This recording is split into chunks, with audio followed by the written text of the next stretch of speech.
Umat yang tidak mau terlibat, umat yang tidak mau berperan serta. Itu saya bayangkan seperti 9 orang kusta yang tidak bersyukur kepada Allah, walaupun sudah disembuhkan. Orang yang tidak terlibat, orang yang tidak berperan serta, orang yang cuek, apalagi dengan gerejanya, dengan parokinya. Bisa digambarkan sebagai orang yang lupa apa yang mesti harus dikerjakan setelah nyata-nyata diselamatkan oleh Tuhan. Hanya 1 orang. Dan itu pun disebut orang asing yang datang kepada Yesus untuk bersyukur. Seorang dari antara mereka, ketika melihat bahwa ia telah sembuh, kembali sambil memuliakan Allah dengan suara nyaring, lalu tersungkur di depan kaki Yesus dan mengucap syukur kepadanya. Inilah orang yang terlibat dalam bayangan saya. Datang kepada Yesus, mengucap syukur, dan Yesus mengatakan, imanmu telah menyelamatkan engkau. Dalam nama Bapa dan Putra dan Roh Kudus. Amin. Rahmat Tuhan kita Yesus Kristus, cinta kasih Allah dan persekutuan Roh Kudus bersamamu. Dan bersama-Mu. Romo Viksen, Romo Edi Purwanto, para Romo, Suster, Buder, Ibu Bapak, Saudari-saudara, rekan-rekan muda, anak-anak yang dikasihi Tuhan, selamat malam berkah dalem. Selamat malam berkah dalem. Pada malam hari ini kita bersama-sama merayakan Ekaristi secara istimewa. Kita bersyukur atas 94 tahun Paroki Randusari, Katedral Semarang. 94 tahun yang lalu ditetapkan Gereja Randusari sebagai paroki, sebagai persekutuan umat beriman. Kita bersyukur bersama dan untuk itu kita diajak untuk bersatu, terlibat dalam sukacita perwujudan. Dengan rasa syukur ini menjadi sumber kekuatan kita untuk ambil bagian di dalam karya keselamatan Tuhan yang kita wujudkan dengan penuh sukacita dalam kehidupan kita setiap harinya. Maka kami mohon dengan hormat kepada Romo Vikjen untuk berkenan memimpin perayaan Ekaristi Syukur Paroki Katedral Semarang ini. Semoga dengan perayaan ini semakin tergugah umat semua untuk bersatu terlibat dalam sukacita perwujudan. Para Romo, Suster, Ibu Bapak, dan rekan-rekan terkasih, serta anak-anak yang saya kasihi, marilah kita bersama-sama mengakui di hadapan Allah segala kekurangan dan dosa-dosa kita, supaya kita pantas merayakan misteri penyelamatan Allah. Para Romo, Suster, Ibu Bapak, rekan-rekan muda, dan anak-anak terkasih dalam Tuhan. Peristiwa pentahiran 10 orang kusta dapat kita lihat dalam 2 perspektif atau cara pandang utama. Yang pertama adalah dari karya Yesus. Apa yang dilakukan oleh Yesus ini memperlihatkan kuasa Allah yang luar biasa. Ia menyelamatkan umatnya secara utuh. Tidak hanya sakit fisik yang disembuhkan, tetapi juga sakit sosial, bahkan sakit rohani atau imannya. Kita tahu, penderita kusta di kalangan orang-orang Yahudi dipandang sebagai orang-orang yang terkutuk, yang harus dibuang dan diasingkan, tidak boleh ketemu atau bergaul dengan masyarakat. Jadi penderita kusta sungguh menjadi orang-orang yang sangat dijauhi oleh banyak orang. Yesus memulihkan ketiga segi utama, yakni fisik, sosial, dan rohani atau iman. Kemudian cara pandang kedua, kita bisa melihat dari sisi 10 penderita kusta. Semuanya disembuhkan, semuanya ditahirkan. Maka Yesus bertanya, bukankah ke-10 orang tadi semuanya telah menjadi sembuh, telah menjadi tahir? Tetapi hanya satu yang kembali. Itu pun disebut orang asing, yaitu orang Samaria, yang dalam kisah ini dianggap sebagai orang yang berasal dari luar kalangan bangsa Yahudi. Menarik sekali bahwa kepada orang Samaria itu, Yesus bersabda, berdirilah dan pergilah, imanmu telah menyelamatkan engkau. Ia menerima peneguhan, bahkan bukan hanya badannya yang sembuh, bukan hanya sosialnya yang dikembalikan oleh Yesus, tetapi iman yang dia miliki pada akhirnya dinyatakan selamat. Dan berkat iman itu pula, orang yang bersangkutan dikatakan oleh Yesus, imanmu telah menyelamatkan engkau. Saudara-saudari yang saya kasihi, kita tidak usah menunggu menjadi seperti orang kusta itu untuk mendapatkan keselamatan penuh atau keselamatan sempurna dari Allah. Saya meminjam kata-kata Santo Paulus yang ada di dalam bacaan yang kedua. Apa yang dikatakan oleh Paulus? Bahwa kita telah memperoleh keselamatan dalam Kristus Yesus dengan kemuliaan kekal. Keselamatan yang telah kita terima dan kita alami inilah yang terus dijaga dan diperjuangkan oleh Paulus di dalam pelayanannya, di dalam karyanya untuk membawa jiwa-jiwa kepada Yesus. Paulus hanya ingin agar umatnya bertekun dan setia menghidupi imannya. Saat ini kita sampai kepada hal yang terpenting dalam permenungan kita sore hari ini, yakni bahwa kita diundang untuk bersyukur secara bersama, tetapi juga secara pribadi, perorangan, atas karunia Tuhan, atas karunia keselamatan yang kita terima dari Kristus Yesus Tuhan kita, yang telah menghidupkan kita di dalam keselamatan. Tentu kita bisa bertanya, apa dan bagaimana wujud syukur kita itu? Terutama kalau itu kita tempatkan dalam perayaan atau ulang tahun paroki kita yang ke-94. Berarti 6 tahun lagi kita akan memasuki paroki ini genap 1 abad. Betapa membahagiakan. Kita lebih dulu merayakan 1 abad dibandingkan dengan Keuskupan Agung Semarang yang baru akan merayakannya tahun 1940 atau 2040 baru akan ke sana. Kita lebih dulu dari bangsa kita yang akan merayakan 1 abad di tahun 2045. Itu artinya apa? Artinya bahwa kita benar-benar selama ini berada dalam perlindungan yang terus-menerus kita alami dari Tuhan.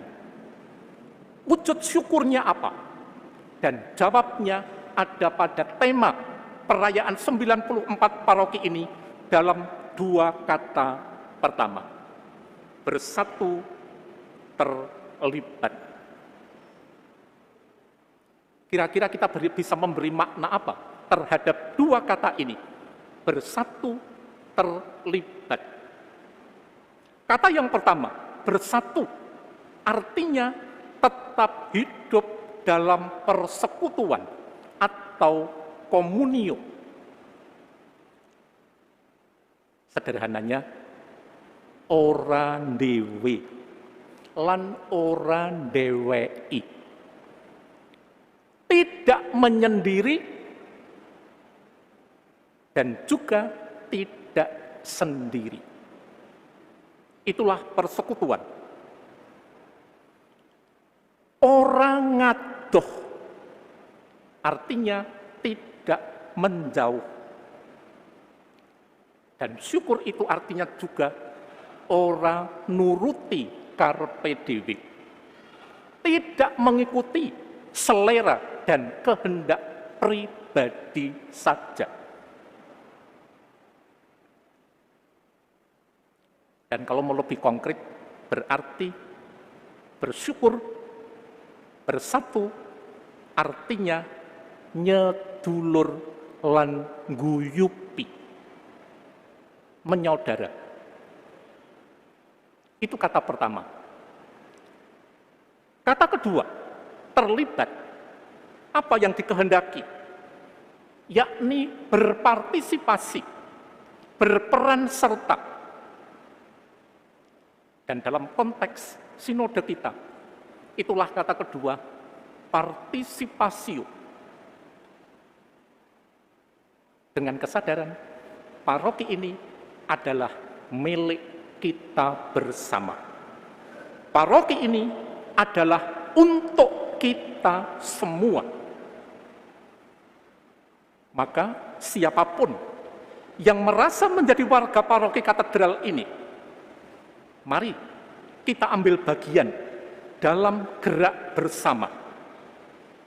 Ojo dhewe, ojo dheweki, ojo cuek, tetapi benar-benar kita berada dalam gerak bersama seluruh umat. Tentu saja, saya tidak mengajak Anda semua menjadi anggota Dewan Pastoral Paroki. Tidak. Juga tidak mengajak Anda semua untuk menjadi prodiakon. Tidak. Tidak mengajak Anda semua untuk menjadi anggota KUR. Tidak. Tetapi masing-masing dikaruniai oleh Allah karunia-karunia untuk kepentingan seluruh umat. Saya kadang terbersit, dan pada akhirnya ketika merenungkan bacaan Injil sore hari ini, saya itu tergoda untuk membayangkan umat yang tidak mau terlibat, umat yang tidak mau berperan serta. Itu saya bayangkan seperti 9 orang kusta yang tidak bersyukur kepada Allah walaupun sudah disembuhkan. Nah, apa yang kira-kira mau saya katakan dari ini? Orang yang tidak terlibat, orang yang tidak berperan serta, orang yang cuek, apalagi dengan gerejanya, dengan parokinya, bisa digambarkan sebagai orang yang lupa apa yang mesti harus dikerjakan setelah nyata-nyata diselamatkan oleh Tuhan. Lukas menggambarkan hanya satu orang, dan itu pun disebut orang asing yang datang kepada Yesus, yang datang untuk bersyukur, dan digambarkan dengan sangat bagus oleh Lukas. Seorang dari antara mereka ketika melihat bahwa ia telah sembuh, kembali sambil memuliakan Allah dengan suara nyaring, lalu tersungkur di depan kaki Yesus dan mengucap syukur kepadanya. Inilah orang yang terlibat dalam bayangan saya. Datang kepada Yesus, mengucap syukur, dan Yesus mengatakan, imanmu telah menyelamatkan engkau. Mari, di usia 94 tahun ini, kita tingkatkan partisipasi kita teguhkan syukur kita, dan saya yakin semakin Anda berperan serta, Tuhan melipat gandakan umatmu. Engkau telah menganugerahkan kesejahteraan melalui kehadiran rezeki yang mereka terima Dan kini umat-Mu dengan sepenuh hati mempersembahkan apa yang telah dikerjakan, apa yang telah diperbuatnya di hadirat-Mu. Berkatilah pemberian-Mu yang dibawa oleh seluruh umat ini. Semoga pemberian-Mu Engkau sucikan dan menjadi persembahan yang berkenan di hati-Mu. Demi Kristus Tuhan dan pengantara kami. Terimalah juga persembahan roti dan anggur untuk kami satukan dalam perayaan syukur ini sebagai tanda kehadiran-Mu di tengah-tengah kami, kini dan sepanjang masa. Amin.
Agunglah misteri iman kita.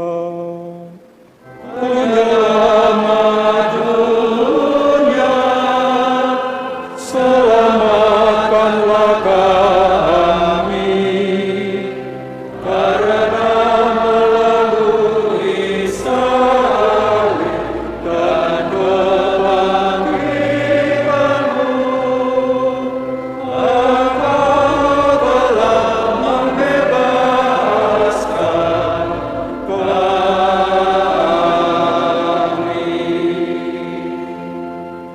Acara selanjutnya makan malam bersama. Di sebelah situ. Tetapi sebelum kita menikmati anugerah Tuhan berupa santapan jasmani kita, mari kita akhiri Ekaristi ini dengan mohon berkat Tuhan. Tuhan bersamamu.